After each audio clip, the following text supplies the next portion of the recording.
Class 11-এর Bangla. Ishwarchandra Vidyasagar লিখেছেন Michael Madhusudan Dutta. Michael Madhusudan Dutta. তোমরা সবাই মন দিয়ে শোনো আর লেখো, সবাই লাইক অ্যান্ড সাবস্ক্রাইবটা দিয়ে দাও। এখানে মাইকেল মধুসূদন দত্ত ঈশ্বরচন্দ্রের সম্বন্ধে বলছেন। মাইকেল মধুসূদন দত্তের জন্ম 1824 খ্রিস্টাব্দে বাংলাদেশের সাগরদাড়িতে যশোর জেলায়। তার পিতা একজন খ্যাতনামা উকিল ছিলেন রাসনারায়ণ দত্ত, আর মাইকেল মধুসূদন দত্তের মা ছিলেন জাহ্নবী দেবী।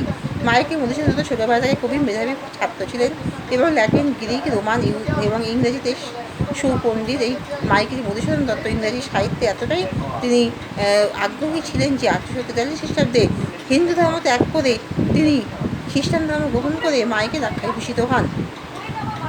তার পিতা এবং গোড়া হিন্দু সমাজের বিরাগভাজন হয় এবং পিতা যেহেতু তিনি গোড়া হিন্দু সমাজে বসবাসকারী, তাই মধুসূদনের খ্রিস্টান ধর্ম মেনে নিতে না পারায় পিতার বিরাগভাজন হয়ে মধুসূদনী ফ্রান্সের বাদশাহী নগরীতে তিনি সেখানে ইংরেজি সাহিত্যে বিরাট সুপণ্ডিত হওয়ার চেষ্টা করেন। তিনি ইংরেজি সাহিত্যে সাহিত্যিক হওয়ার যথেষ্ট চেষ্টা করলেও সেভাবে তিনি নাম অর্জন করতে পারেননি। বাংলা ভাষায় যে সাহিত্যের সম্পদ, তাতে মধুসূদন দত্ত যথেষ্ট পারদর্শী ছিলেন, কিন্তু তাকে ছেড়ে তিনি যখন বিদেশে ইংরেজি সাহিত্যে ডুবেছিলেন তখন ইংরেজি সাহিত্যের ব্যর্থতা মধুসূদন দত্তকে চোখ খুলে দেয়। মধুসূদন দত্ত বুঝতে পারে যে বাংলা ভাষা এবং বাংলার মাতৃ সম্পদকে তিনি অবজ্ঞা করেছেন এবং পুরো লক্ষ্মী যেন তাকে সেই ভুল ধরে দিচ্ছেন যে ওরে বাছা, আমাদের বঙ্গদেশে যে অমৃত ভাণ্ডার আছে তাকে ত্যাগ করে আজকে তোর কেন ওই পরদেশে বিজ্ঞান বৃত্তি গ্রহণ করেছিস। সেখানে মধুসূদন দত্তে নিজের ভুলের জন্য প্রায়শ্চিত্ত করছেন এবং তিনি বুঝতে পেরেছেন বাংলা ভাষার যে সম্পদ আছে, ভাষার প্রাচুর্য আছে, তাকে যদি আঁকড়ে ধরতেন তবে আজ তিনি বিশাল ক্ষমতার বিশাল নাম অর্জন করতে পারতেন। এখানে ঈশ্বরচন্দ্র বিদ্যাসাগরের সম্বন্ধে মাইকেল মধুসূদন দত্তের শ্রদ্ধাকে প্রকাশ পেয়েছে। মাইকেল মধুসূদন দত্ত তিনি বলেছেন যে ঈশ্বরচন্দ্র বিদ্যাসাগর ছিলেন দয়ার সাগর। শুধু মাইকেল নয়, এই সমগ্র বাংলা এবং সমগ্র পশ্চিমবঙ্গ, সমগ্র ভারত, সব জায়গায় ঈশ্বরচন্দ্র বিদ্যাসাগর অমর হয়ে আছেন। ঈশ্বরচন্দ্র বিদ্যাসাগরের তো অবদানের কোনো সীমা হয় না, সকলেই তাকে শ্রদ্ধার সাথে স্মরণ করে। তার নাম সর্বদা এই ইতিহাসে উজ্জ্বল হয়ে থাকবে এবং সকল মানুষ শ্রদ্ধা নিবেদন করে তার নাম স্মরণ করবে। ঈশ্বরচন্দ্র বিদ্যাসাগর ছিলেন দয়ার সাগর।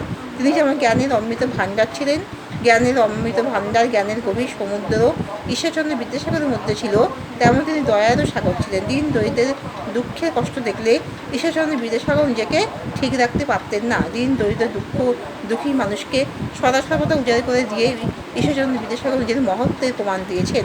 তাই এই বাংলাদেশ এবং ভারত সর্বদা ঈশ্বরচন্দ্র বিদ্যাসাগরকে গর্বের সাথে স্মরণ করবে যে তিনি এই ভারতে জন্মগ্রহণ করেছেন।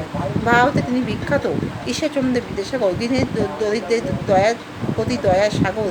দিন দরিদ্র দুঃখ কষ্ট দেখলে ঈশ্বরচন্দ্র বিদ্যাসাগর নিজেকে সামলাতে পারেন না, তিনি ঈশ্বরের প্রতিরূপ হয়ে তাদের পাশে দাঁড়ান এবং তাদেরকে যথাযথ সাহায্য করেন।